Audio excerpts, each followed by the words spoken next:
What is up? What is going on, Dallas Mavericks fans, MFFLs? We are back again. Today it is Friday, and I hope you guys had a great week, and also hope you guys have a great weekend.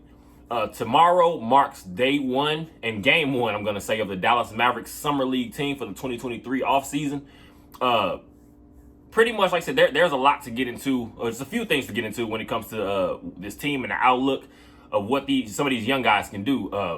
I guess pretty much just to help build a name and see if they can find a sticking spot with the team in the NBA. Before we get going, as always, go ahead and subscribe, go ahead and share, go ahead and like, and go ahead and comment anything, pretty much, just to let me know and let the rest of us know just your thoughts on the outlook of this team, outlook on the Summer League team, any of the roster moves we made, anything in between. I appreciate you guys. There are a few guys that are pretty much common sense that we're going to want to keep an eye on this offseason, but especially in this Summer League program. Of course, Jaden Hardy, that goes without saying. We saw what a second-year player can potentially, hopefully, bring for us next year in Jaden Hardy, because what we saw in year one was he does have that scoring ability, pretty much, that ability that everyone doesn't have. We're talking about a guy, especially when you're playing on a team with the Luka Doncic, playing on a team with the Kyrie Irving. You're going to have to sometimes be able to get your own shot, because every time a play breaks down, you can't be waiting on Luka, waiting on Kyrie to be the playmaker every single time. And Jaden Hardy has shown that capability, which is exactly why I believe he makes a guy like Tim Hardaway Jr. more expendable, because you do have a Jaden Hardy, a guy that you think can come in, and he said already himself, which you love to see.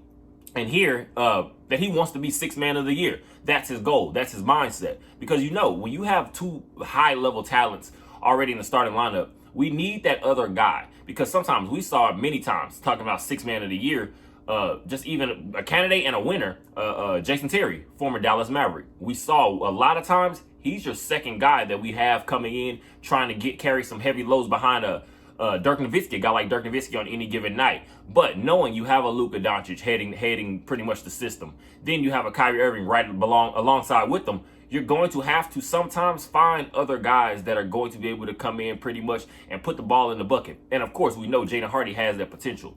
I love to see pretty much just the confidence he's shown, and that Jared Dudley, pretty much the head coach of this Summer League team, he's spoken glowingly about a Jaden Hardy, because all he wants to do pretty much is help him build the rest of his game on the defensive side when it comes to playmaking himself for other guys.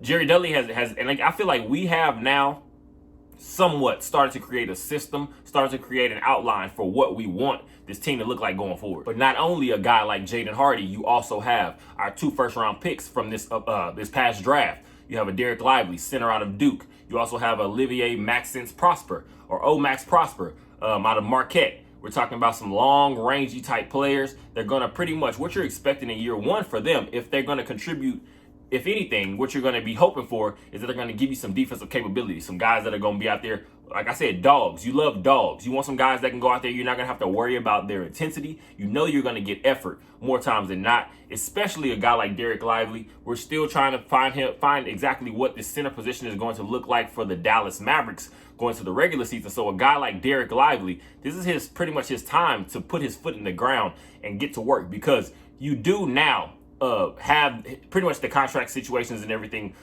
figured out. Like I said, the trade, all the deals, everything from this past draft are now finalized. So Derek Lively is officially a member of this team. We're talking about the same thing with O-Max Prosper.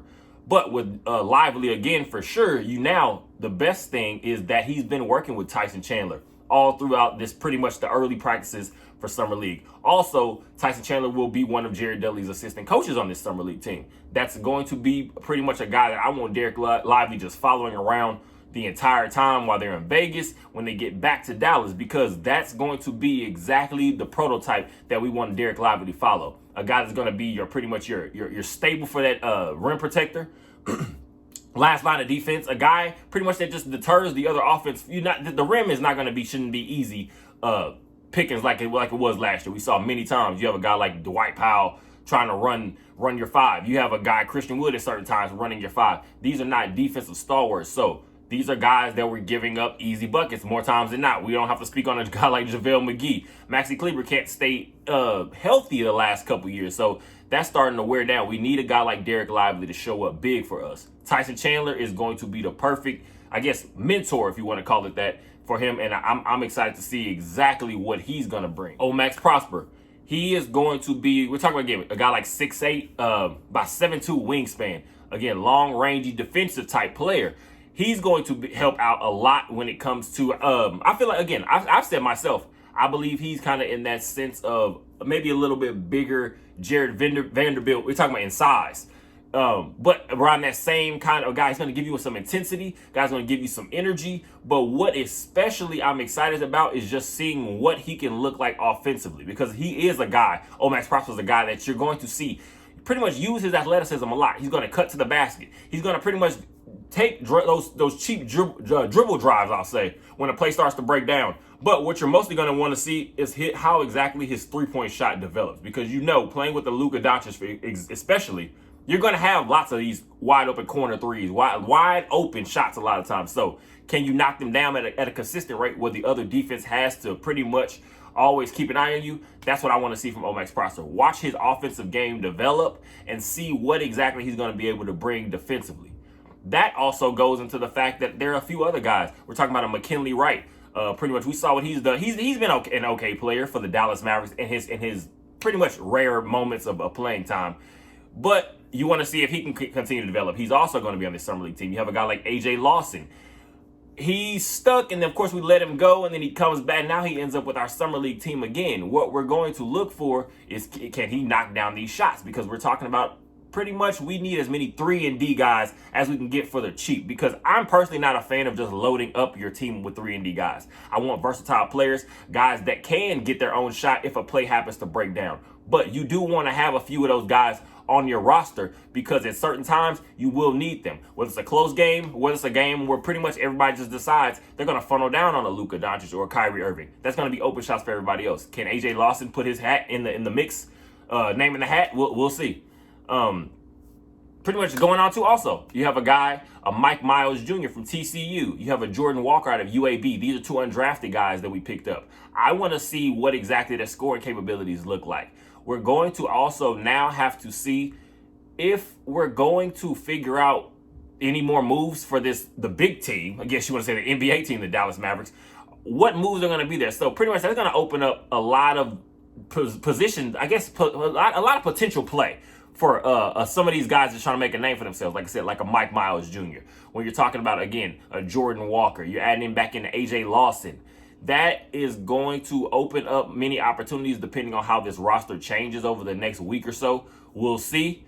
But like I said, this Summer League team, it's pretty much the start of just getting us our basketball fixed for a little bit. It's going to be exciting to see. The Dallas Mavericks' first Summer League game will be July 8th tomorrow, which is a Saturday. I think about 2 o'clock, 2:30 Central Time. The game should be on ESPN2. The Oklahoma City Thunder, of course, I think pretty much are going to run out that guy we saw go pretty high last year prior to the injury, Chet Holmgren. What exactly are we going to look like matched up against a talent like that? Is Derek Lively going to get some run on him? We'll see. Is Max Prosper, again, are you going to try to get different looks? Because I view Max Prosper more in that 3-4 hybrid role. We're talking about positionless basketball. I feel like he can play a lot of 4. So we'll see what exactly we throw at a guy like Chet Holmgren. We'll see what exactly this Dallas Mavericks team looks like cohesively, because now you're adding in all these pieces and all these young guys with expectations that us as a fan base are personally having for them. So we'll see, can they put it all together? Go ahead and subscribe. Go ahead and share. Go ahead and like. And like I said, go ahead and just comment anything pretty much just to let me know your outlook. All of us, your outlook on the Dallas Mavericks, the outlook on this young team, some of these young players that we're going to try to bring along slowly and develop for the rest of this offseason. So go ahead and let me know. I appreciate you guys as always. Like I said, go ahead and keep subscribing, keep sharing, keep liking, keep commenting, because we are now almost to that 200 subscriber mark. I appreciate you guys. I'm going to keep setting new goals. I appreciate you guys for sure. Enjoy the rest of your day. Enjoy your weekend, and go Mavs.